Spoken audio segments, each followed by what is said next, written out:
सबसे पहले आज सीतामढ़ी जिला ही नहीं उत्तर बिहार के लिए एक बहुत ही दुखद समाचार मिला है कि सीतामढ़ी जिला के जेपी सेनानी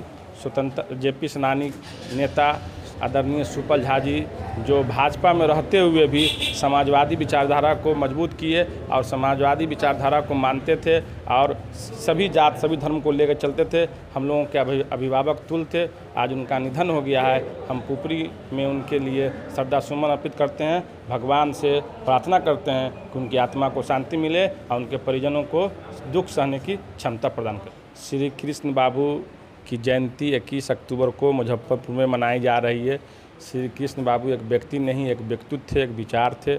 उन्होंने जब मुख्यमंत्री बने, पहली बार बिहार के प्रथम मुख्यमंत्री बने, तो वो ज़मींदारी प्रथा को समाप्त किए, भेदभाव को ख़त्म किए। उनके ज़माने में दलित महादलितों को मंदिरों में प्रवेश नहीं किया जाता था।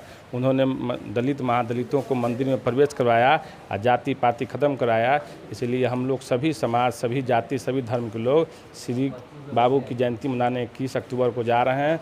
इसी की तैयारी के लिए कि पुपरी से ज़्यादा लोगों की भागीदारी हो उस जयंती में और ऐतिहासिक जयंती बने। इसमें हम लोग आदरणीय सभापति विधान परिषद श्री देवेचंद ठाकुर के नेतृत्व में काम कर रहे हैं और स्थानीय विधायक दिलीप राय जी की अध्यक्षता में पुपरी से ज़्यादा लोग इस कार्यक्रम में हिस्सा लेंगे और कार्यक्रम को सफल बनाएंगे।